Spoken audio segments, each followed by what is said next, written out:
जय हिंद। पाचन तंत्र का अध्ययन गैस्ट्रोलॉजी कहलाता है। पाचन क्या है? जटिल कार्बनिक पदार्थों का सरल कार्बनिक पदार्थों में टूटना पाचन कहलाता है। आखिर पाचन टूटता कैसे है? एंजाइम के द्वारा। तो एंजाइम क्या होते हैं? एक जैव उत्प्रेरक होते हैं, बायोकैटलिस्ट होते हैं। जैव उत्प्रेरक सजीवों में रासायनिक अभिक्रिया को बढ़ाते हैं। एंजाइम का निर्माण बहिस्रावी ग्रंथियों में होता है। और एंजाइम किसके बने होते हैं? तो प्रोटीन्स के बने होते हैं।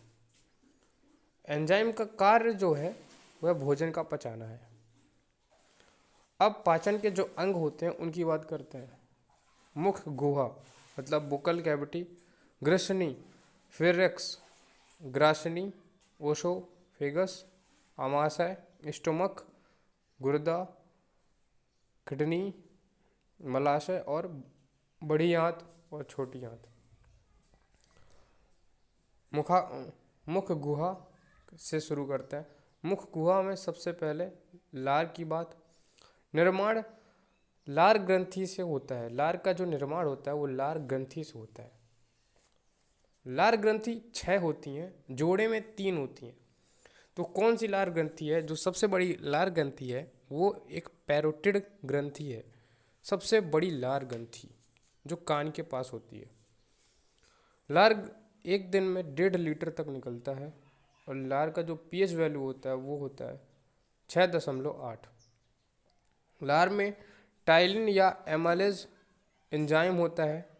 टाइलिन एंजाइम का जो काम होता है वो स्टार्च से माइल्टोज शर्करा में बदलना होता है।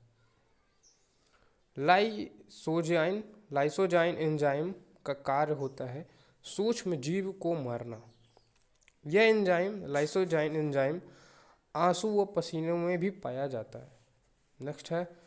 नेक्स्ट अब भाग आता है वो है जीव।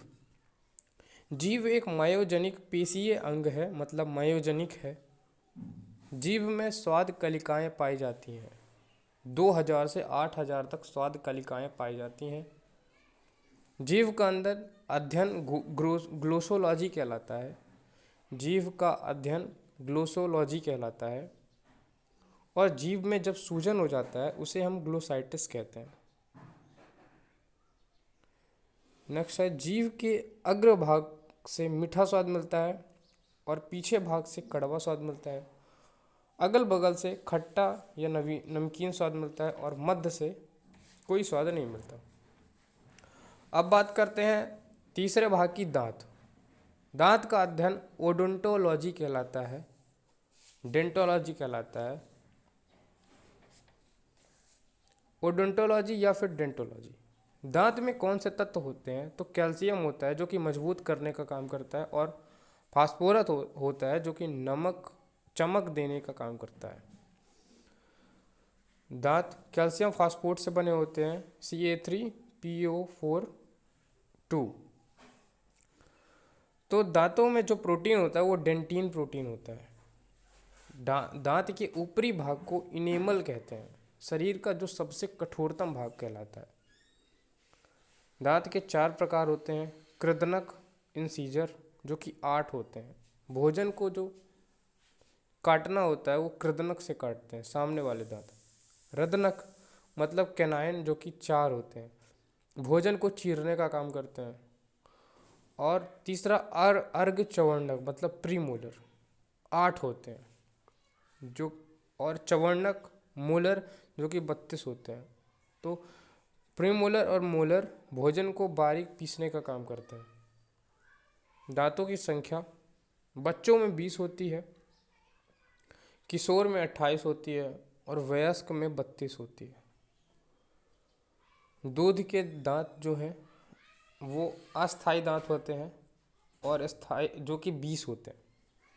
स्थायी दांत 12 होते हैं, जीवन में एक बार आते हैं और फिर 32 दांत हो जाते हैं। सर्वाधिक दांत जो होते हैं वो घोड़े और सूअर के होते हैं, 44 दांत। दांत का जो सूत्र होता है वो होता है 21 2 1 2 3 × 2। अब बात करते हैं ग्रसनी की, मतलब फोरेक्स की। भोजन व वायु का मिलन इसी यहीं होता है। यहाँ एक होता है एपिग्लॉटिस वॉल्व होता है, जिसे घंटी ढक्कन भी कहते हैं। ये भोजन को श्वास नली में जाने से रोकता है। इसे ट्रैफिक पुलिस भी कहते हैं। नेक्स्ट है ग्रास नली।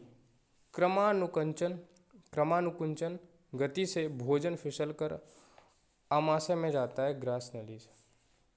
और अब है आमाशय, मतलब स्टोमक। भोजन सर्वाधिक समय तक रुकता है आमाशय में। प्रोटीन का पाचन आमाशय से प्रारंभ होता है। भोजन अम्लीय माध्यम से पचता है, वो आमाशय में। अब जठर रस, गैस्ट्रिक या फिर एचसीएल और श्लेष्मा म्यूकस की बात करते हैं। जठर रस का जो है उसे आमाशय रस भी कहते हैं। तो आमाशय रस या फिर जठर रस या फिर गैस्ट्रिक का जो निर्माण है वो जठर ग्रंथि में होता है। जठर रस एंजाइम होता है। तो आमाशय रस में कुछ एंजाइम होते हैं, उनकी बात करते हैं। तो लाइपेज एंजाइम जो है वो वसा का पाचन करता है। रेनिन एंजाइम जो है वो दूध का पाचन करता है। और पेप्सिन प्रोटीन का पाचन करता है। तो लाइपेज वसा का पाचन करता है, रेनिन दूध का, और पेप्सिन प्रोटीन का पाचन करता है। अब बात करते हैं एचसीएल की। एचसीएल का काम है भोजन को सड़ने से बचाना और सूक्ष्म जीवियों का विनाश करना।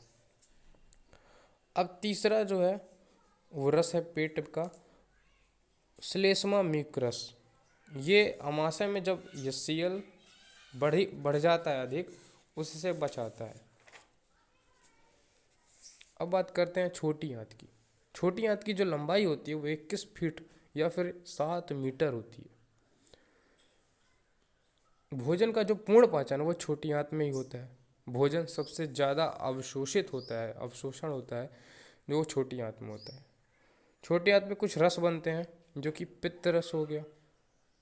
नहीं, छोटी आंत में पित्त रस नहीं बनता। अब कुछ और रस की बात करते हैं, जो पित्त रस हो गया, अग्नाशय रस हो गया और आंतीय रस हो गया। तो पित्त रस का जो निर्माण है वो यकृत में होता है, और स्टोर जो होता है वो पित्ताशय में होता है, मतलब गाल ब्लेडर में। तो पित्त रस का बाइल जूस का जो कार्य होता है वो भोजन को अम्लीय से क्षारीय बनाना होता है। और जो दूसरा है वो फैट का वायसीकरण, इमल्सिफिकेशन होता है फैट का पित्त रस के माध्यम से, मतलब फैट को तोड़ना। फिर नेक्स्ट है पैंक्रियाज, मतलब अग्न्याशय रस, क्लोम रस भी कहते हैं इसे। इसका निर्माण अग्न्याशय में होता है, अग्नाशय में होता है, मतलब पैंक्रियाज में होता है। इसमें जो एंजाइम होते हैं पैंक्रियाज, इस अग्नाशय ग्रंथि से निकलने वाले, वो होते हैं ट्रिप्सिन, लाइपेज और अमाइलेज। अभी अभी हमने बात किया है जो जठर रस और अमाशय रस की, वो यहाँ से निर्माण होते हैं। ट्रिप्सिन जो कि प्रोटीन का पाचन करता है। अभी हमने पेप्सिन का भी बात की, वो भी प्रोटीन का पाचन करता है। लाइपेज वसा का पाचन करता है और अमाइलेज स्टार्च को पाचन में बदलता है, जो कि लार में पाया जाता है अमाइलेज। आंतीय रस, आंत की दीवारों से निकलने वाला रस होता है आंतीय रस। बड़ी आंत की अब बात करते हैं, 8वें भाग की, डाइजेस्टिव सिस्टम की।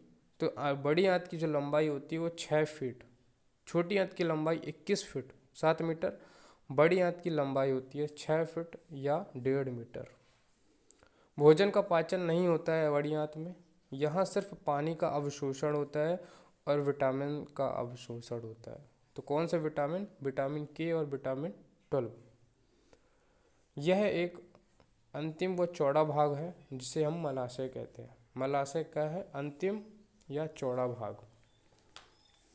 आहार नाल ओसोफोगस की बात करते हैं। इसकी लंबाई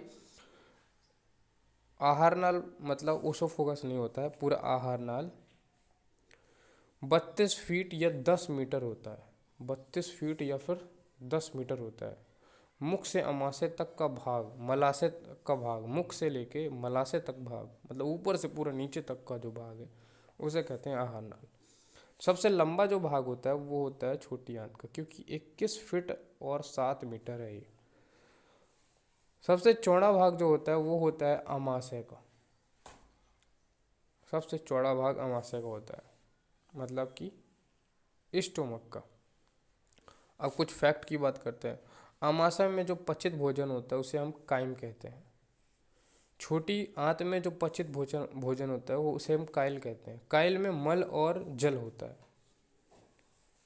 नेक्स्ट है, छोटी आंत में जो भोजन का अवशोषण होता है उसे रंसाकुर कहते हैं, मतलब विलाई कहते हैं।